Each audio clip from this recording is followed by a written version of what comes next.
Hello friends, आप सब कैसे हो? आई होप आप अच्छे होगे। आज हम आपके लिए लेके आए हैं the Hindu news analyse in Hindi. The Hindu को हम हिंदी में अनुवाद करके आपके सामने लेके आए हूँ।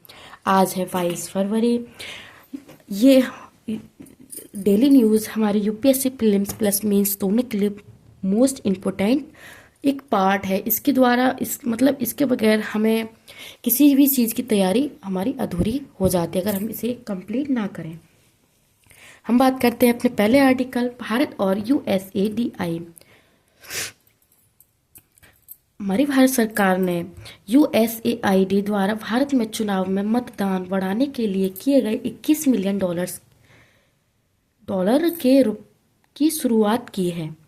मतलब जो भारत सरकार में मतदान किए जाते थे, 21 मिलियन डॉलर का खर्चा किया जाता था, जो अमेरिका की नई सरकार ने इस फंडिंग को रद्द किया कर दिया गया। मतलब जो अमेरिका की सरकार है उन्होंने इस फंडिंग को रद्द कर दिया गया है।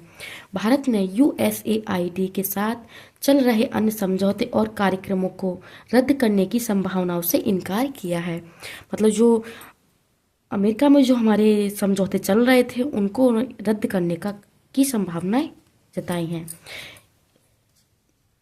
एक मीडिया रिपोर्ट के अनुसार डीओजीई की रिपोर्ट तथ्यात्मक तौर पर गलत थी। मतलब जो डीओजीए के जो मेन अध्यक्ष जो मेन है, मतलब अमेरिका के राष्ट्रपति, उन्होंने इसके जो मेन अध्यक्ष बना है वो है एलोन मस्क की रिपोर्ट वो गलत थी। मतलब वो जो रिपोर्ट 21 मिलियन के जो रुपए खर्च शुरू किए हैं वो इन मतलब भारत के लिए नहीं किया गया। तो वो पैसा बांग्लादेश के भारत के लिए नहीं था, मतलब वो सिर्फ बांग्लादेश के लिए था। यूएसएआईडी ने क्वाड्स की बैठक में वैक्सीन के लिए 1.58 बिलियन डॉलर की मदद का आश्वासन दिया है। मतलब जो वैक्सीन का उपयोग किया गया था उनके लिए 1.58 बिलियन डॉलर की मदद का आश्वासन किया है। जून 2020 में आईसीईटी की बैठक का भी हिस्सा था, जो हमारे अध्यक्ष थे डोवल ने की थी। अजीत डोवल थे, उन्होंने हमारी उसकी अध्यक्षता की थी। अनेक मंत्रालयों ने भी यूएसएडी के साथ समझौते किए थे जो और भी अधिक मजबूत हो रहे हैं। अब हम बात करते हैं भारत और चीन। भारत और चीन के विदेशी मंत्रियों की आपस में मुलाकात। मतलब हमारे विदेशी मंत्री उन्होंने आपस में मुलाकात की। इस वर्ष G20 की अध्यक्षता दक्षिण अमेरिका कर रही है। मतलब पिछले वर्ष हमारे भारत में G20 की अध्यक्षता हुई थी, इस साल अफ्रीका कर रही है। उसी के विदेश मंत्रियों की बैठक के दौरान मुलाकात हुई थी चीन के मंत्री से।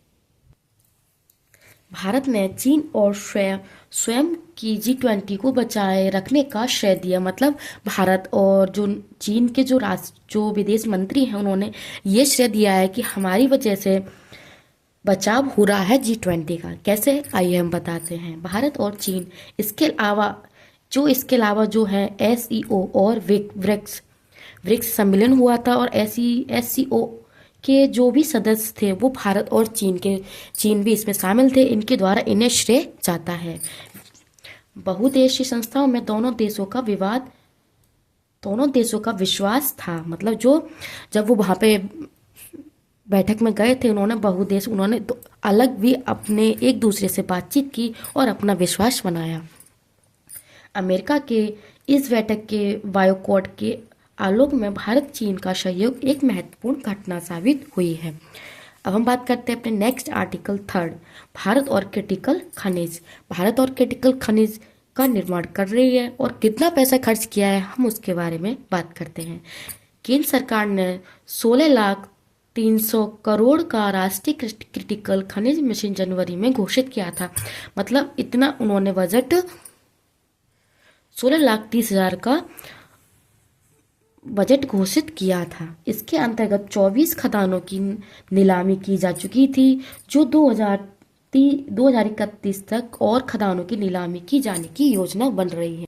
अब नेक्स्ट पॉइंट हमारा, इस क्षेत्र में पीपीएम मॉडल लगाया जाएगा। मतलब जैसे कि हम अपना जो कार्य होता है हम किसी को ठेके पे देके काम कराएं, पीपीएम मॉडल द्वारा हम अपना कार्य पूरा कराएंगे।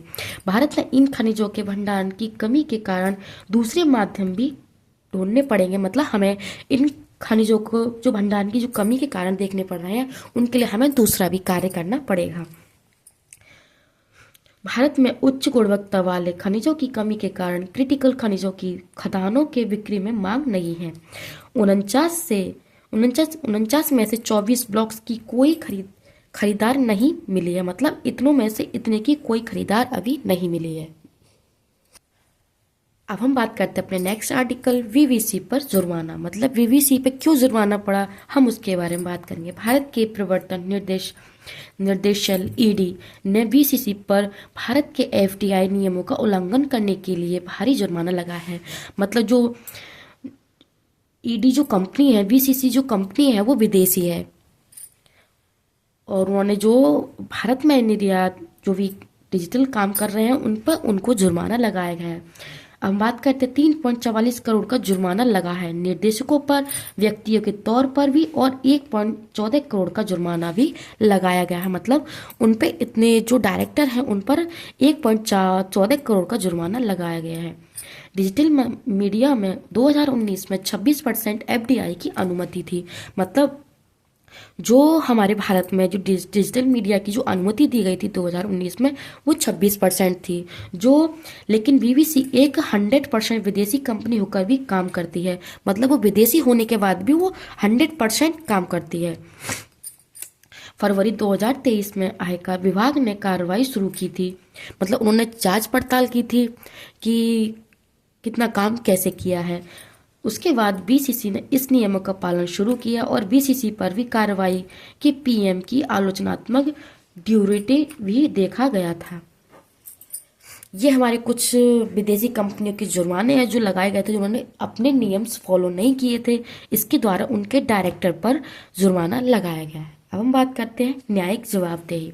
न्यायिक जवाबदेही क्या है, देखिए। लोक लेखपाल का न्यायपालिका जो लेखपाल होते हैं न्यायपालिका की अपने दायरे के आधार मानने कभी तय नहीं करते। मतलब जो अंदर जो कमियां होती वो अपने मानने नहीं करते, कभी ये नहीं कहते कि हमने गलती की है।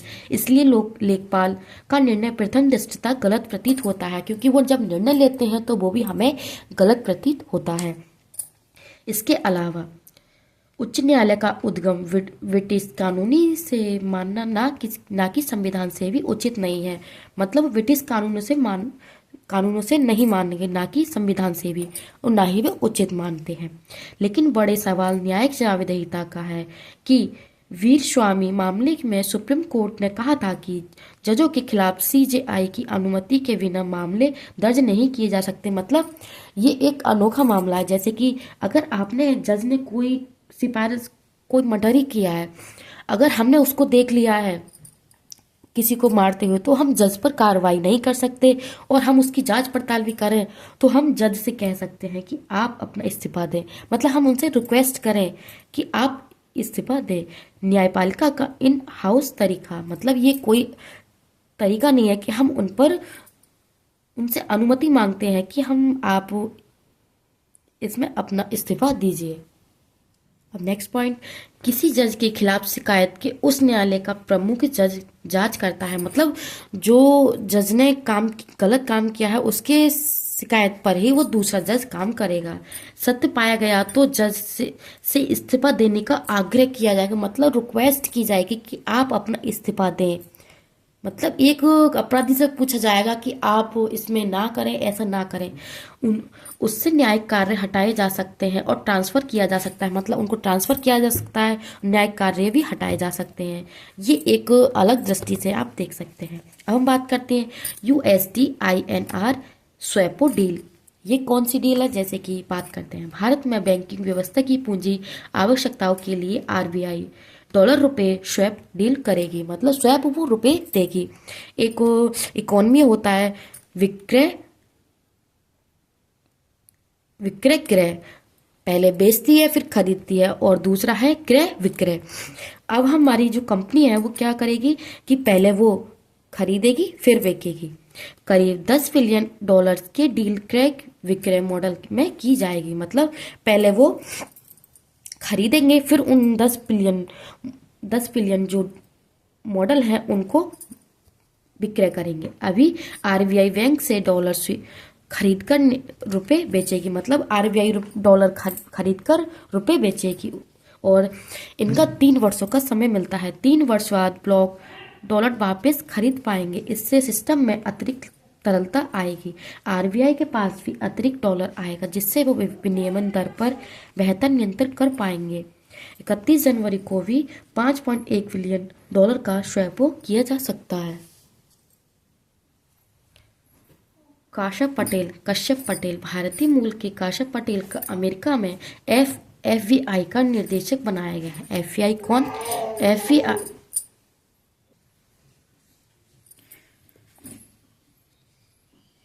एफबीआई अमेरिका की सबसे बड़ी जांच और केंद्रीय कानूनों को लागू करने वाली संस्था है। कौन सी संस्था?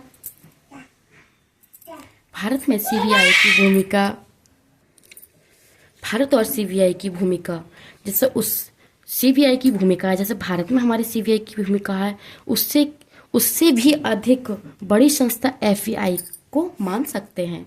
अमेरिका सीनेट ने 51 से 49 की जो मामूली बहुमत से उनका नामांकन स्वीकार किया है, मतलब इतनी सीटों से उनका नामांकन स्वीकार किया। आमतौर पर राजनीतिक प्रभावों से बचाने के लिए 10 वर्ष का कार्यकाल दिया है, मतलब पहले अधिक कम कार्यकाल था, अब उन्होंने 10 वर्ष का कार्यकाल दिया है।